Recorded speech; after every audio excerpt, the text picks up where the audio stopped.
जनपुत्रा दुःख दैन्य सब नाशी करो दूरी सुभार सुरक्षा छाड़ो सुख सच्चा करो सच्चा पुनः पावल कनक मैं रेडियो आजाद हिंद हूँ। यहाँ दिन के 2 बजे हैं और भारत में शाम के 6:30। मैं आविष्कार हूँ उस समय का जब आवाज ने तरंगों की सवारी नहीं सीखी थी, मगर मैं बेतार होके भी बातों की तार को पलक झपकते ही लाखों लोगों से जोड़ सकता था।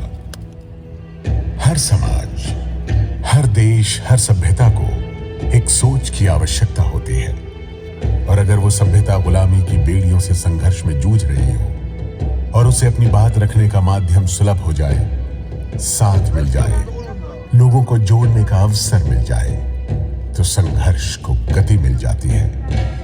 और उस समय मैं यही कर रहा था। मैं सुभाष बोल रहा हूं। अरे ये तो सुभाष चंद्र बोस है। नेताजी रेडियो पर बोल रहे हैं, वो है कहाँ?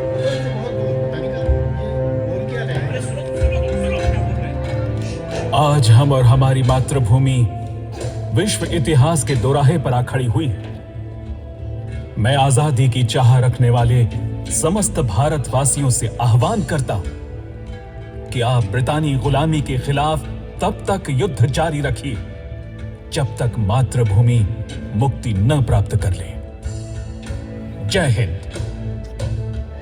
1939 का साल विश्व इतिहास में ऐसे जंग की शुरुआत का साल था जिसने विनाश की नई परिभाषा कर दी थी। पराधीन भारतवासी अपनी स्वतंत्रता के लिए संघर्ष कर रहे थे। वायसराय ने फरमान निकलवा दिया कि जब तक लड़ाई चल रही है, भारत अपनी आजादी की बात न करे। इस फरमान के विरोध में भारत के अलग अलग सूबों की कांग्रेस सरकारों ने इस्तीफा देना शुरू कर दिया।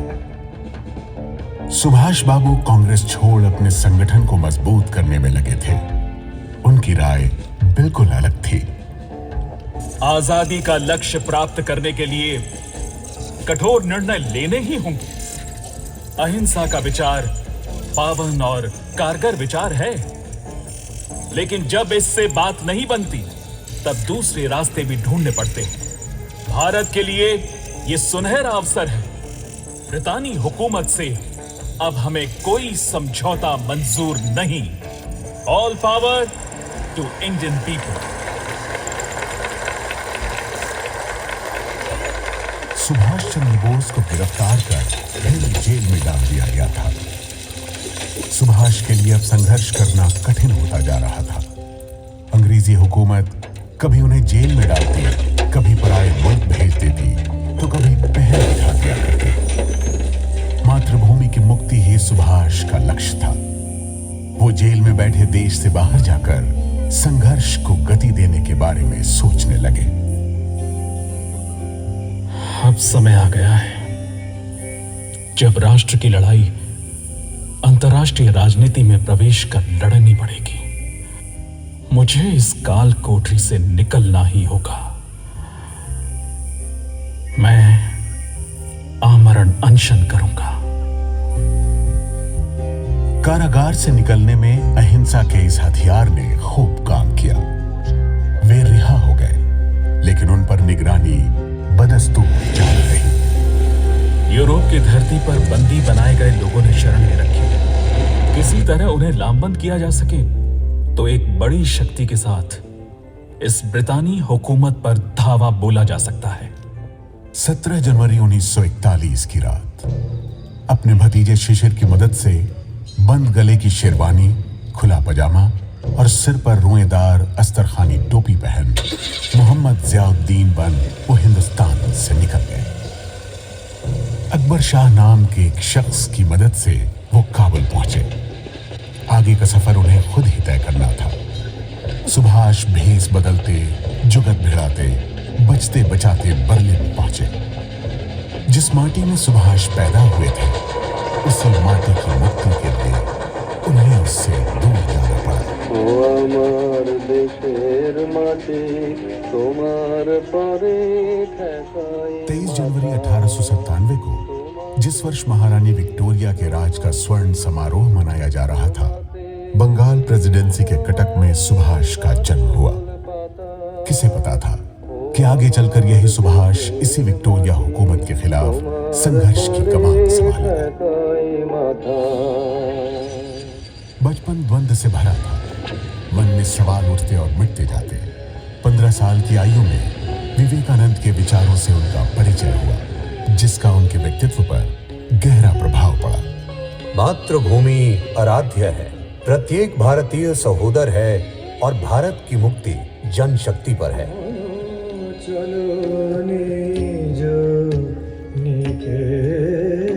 मैट्रिक की परीक्षा पास कर सुभाष प्रेसिडेंसी कॉलेज आ गए। विचारों से भरा खुला वातावरण, बाल गंगाधर तिलक और अरविंद घोष के विचार उन्हें प्रभावित करने लगे। मन में बेचैनी थी, कई सारे सवाल, उत्तर मिल नहीं रहा था। एक दिन गुरु की खोज में निकल पड़े। तीर्थ स्थलों, आश्रमों, साधु सन्यासियों के बीच भटकते रहे। विचलित मन शांत हुआ, तब घर लौट आए। गुरु तो नहीं मिला था, लेकिन संशय के बादल थोड़े छट गए थे। मन में मातृभूमि और उसकी मुक्ति की बातें घूमने लगी थी कि तभी पिता ने फरमान सुनाया कि सुभाष, तुम कैम्ब्रिज जाओ और ICS की परीक्षा दो। सुभाष दुविधा में जरूर पड़े, लेकिन पिता के आदेश को ना नहीं कह सके और समुद्री जहाज से इंग्लैंड के लिए रवाना हो गए। दूर जाते जहाज से सुभाष अपनी मातृभूमि को एक तक निहारते रहे। कैम्ब्रिज का सत्र आरंभ हो गया था, फिर भी उन्हें दाखिला मिल गया। सुभाष जी जान से जुट गए और ICS की परीक्षा पास कर ली। मन को फिर द्वंद्व ने आ घेरा। मन की बात सुनूं या पिता के आदेश पर चलूं? मातृभूमि मुझे बुलाती है, मुझे जाना ही होगा। लोग पागल समझेंगे तो समझें, मातृभूमि की मुक्ति के लिए कष्ट तो उठाना ही पड़ेगा। सिविल सेवा से त्याग पत्र देकर वे लौटे और गांधी जी से मिलने के बाद देशबंधु चित्तरंजन दास से मिलने पहुंच गए। चित्तरंजन दास से पहली मुलाकात के बाद उन्हें लगा मानो गुरु मिल गए हो। सुभाष चित्तरंजन दास के सिपाही बन स्वतंत्रता आंदोलन में कूद पड़े।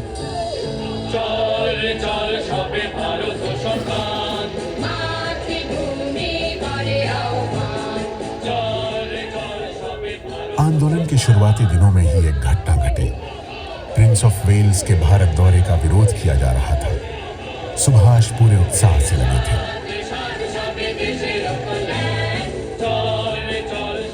गिरफ्तारियां हो रही थी कि तभी खबर मिली कि देशबंधु जी की पत्नी वासंती देवी गिरफ्तार कर ली गई। वे दुखी मन से देशबंधु जी के पास पहुंचे। उन्हें पीड़ा इस बात की नहीं थी कि वासंती देवी को गिरफ्तार कर लिया गया, बल्कि दुख इस बात का था कि उन्हें गिरफ्तार क्यों नहीं किया गया। उनकी यह इच्छा जल्द ही पूरी हो गई। सुभाष को देशबंधु जी के साथ अलीपुर सेंट्रल जेल में बंद कर दिया गया। फिर तो जब तक हिंदुस्तान में रहे, जेल जाने का सिलसिला लगा रहा।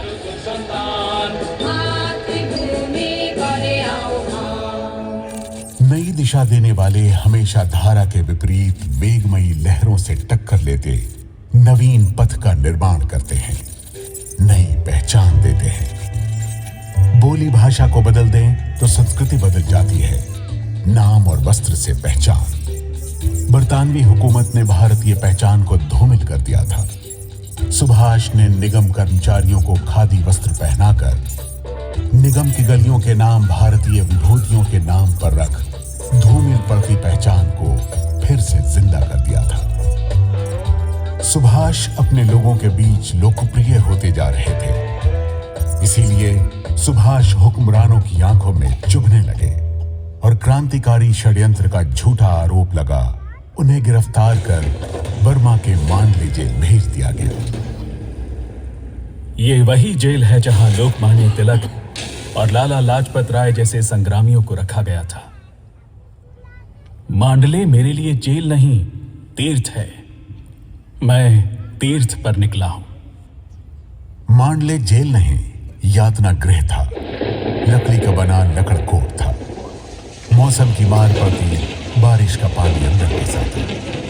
कहां खड़े हों, कहां बैठे। गिरता स्वास्थ्य और निमोनिया की मार झेल 3 साल की सजा के बाद वे एक मजबूत नेता के रूप में बाहर निकले। सुभाष युवाओं के चहेते बन गए थे। उनकी उपस्थिति युवाओं में जोश भर देती थी। गांधी जी जब एकांत में चिंतन कर रहे थे, तब सुभाष ने स्वतंत्रता संग्राम की गति को बनाए रखने में आगे बढ़कर योगदान दिया। मिल मजदूरों को संगठित किया, साइमन कमीशन का विरोध किया, विदेशी वस्तुओं का बहिष्कार। सुभाष युवाओं और श्रमिकों के चहेते बन गए। उनकी उपस्थिति सभाओं में जोश भर देती थी।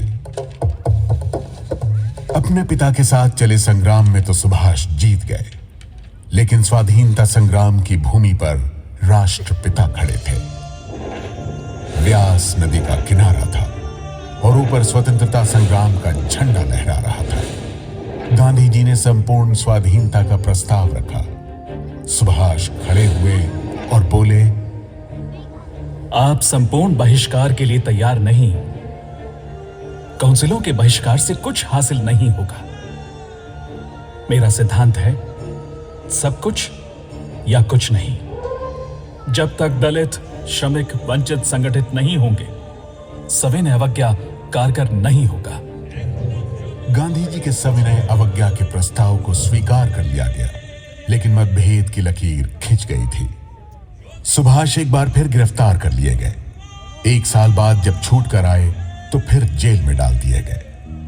मध्य प्रदेश के सिवनी जिले में जब तबीयत खराब होने लगी तो रिहा करने की बजाय वियना भेज दिया गया। अजीब सिलसिला था। सुभाष की आजादी हुकूमत के लिए खतरा बन सकती थी। 1938 में जब इंग्लैंड में थे, तभी पता चला कि उन्हें कांग्रेस का अध्यक्ष बना दिया गया है। नए इरादों और भविष्य के सपनों के साथ हरिपुरा गुजरात के अधिवेशन में पहुंचे और पूरे जोश से घोषणा कर दी, साथियों, धरती पर अब ऐसी कोई ताकत नहीं जो भारत को पराधीन कर सके, और आने वाले वक्त में हम इसे सत्य करके दिखाएंगे। सुभाष नई सोच और जवां इरादों वाले नेता थे। वे भविष्य के सपने देख रहे थे।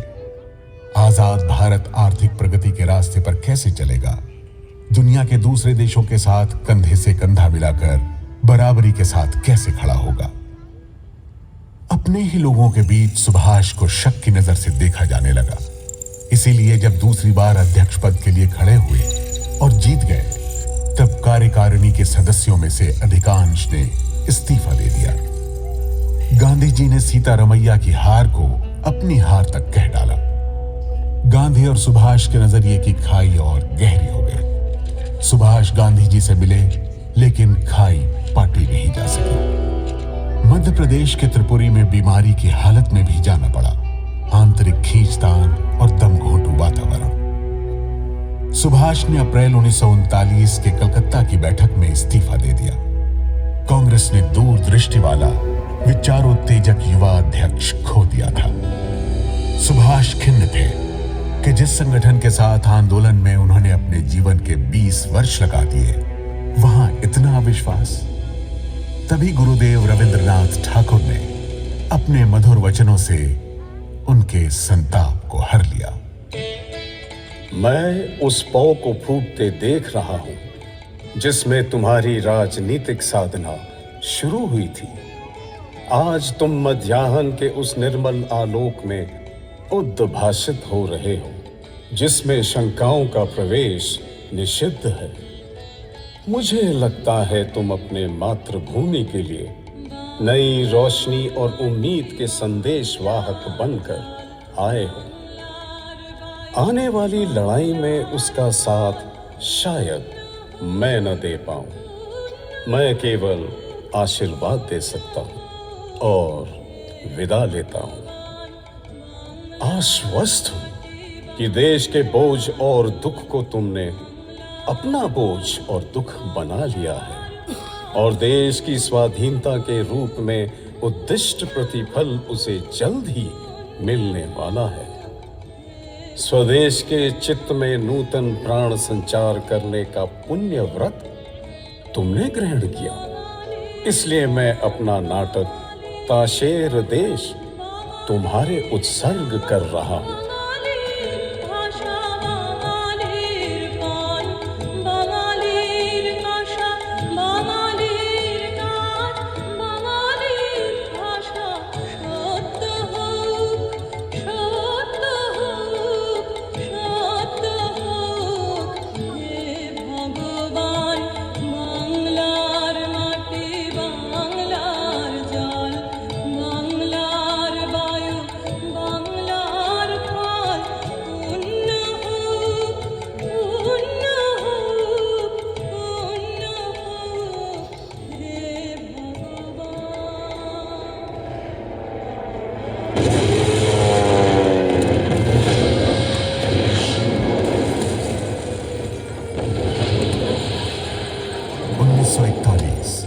दूसरा विश्व युद्ध चल रहा था। सुभाष यूरोप में मौजूद थे।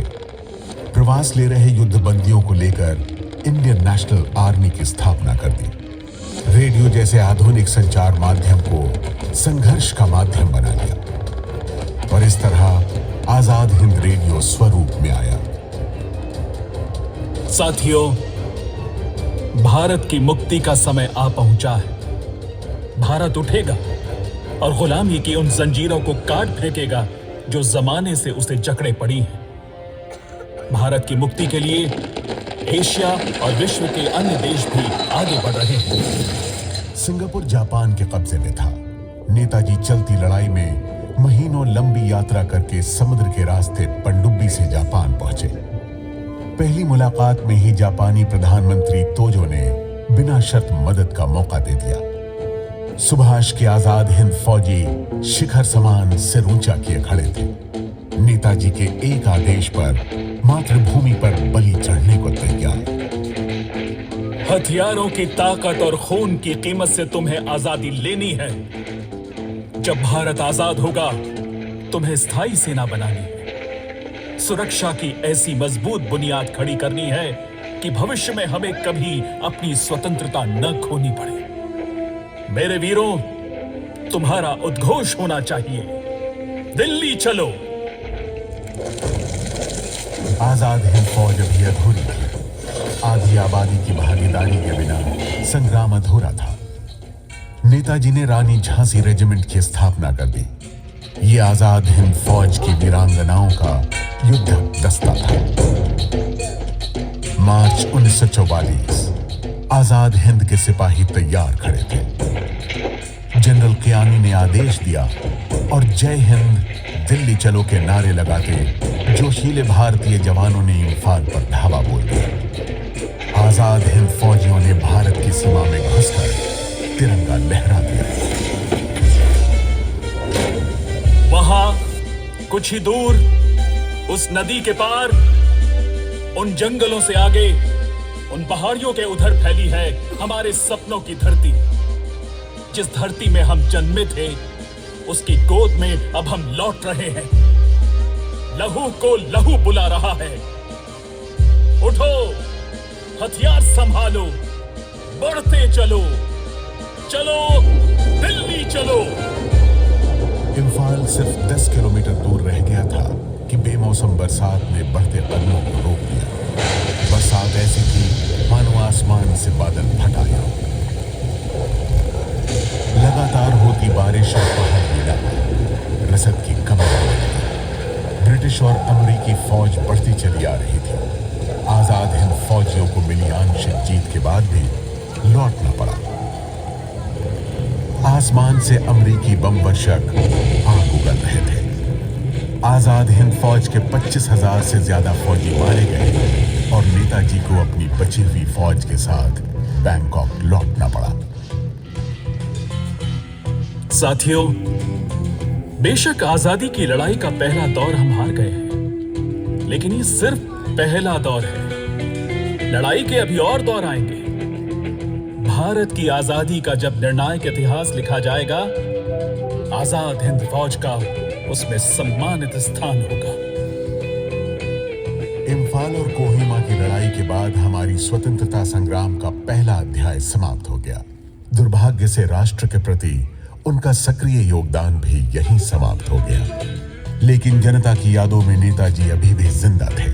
भारतीयों के इस यकीन से अंग्रेज खौफ से भर जाते। 1945 में लाल किले में चले इंडियन नेशनल आर्मी ट्रायल और 1946 के कराची से कलकत्ता तक हुए नौसैनिक विद्रोह तक नेताजी का डर अंग्रेजों पर बना रहा। अंग्रेजी हुकूमत के खिलाफ नेताजी और आईएनए का यह संघर्ष सन 1947 को भारत की आजादी को साकार कर पूर्ण हुआ। समस्त भारत आज भी उनके योगदान के लिए कृतज्ञ महसूस करता है।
शुभ सुख चैन की बरखा बरसे भारत भाग है जागा। पंजाब सिंध गुजरात मराठा द्राविड़ उत्कल गंगा। चंचल सागर विंध्य हिमालय नीला यमुना गंगा। तेरे नित गुण गाए तुझसे जीवन पाए हर तन पाए आशा। सूरज बनकर जग पर चमके भारत नाम सुहाना। जय हो जय हो जय हो जय जय जय जय हो भारत नाम सुहाना।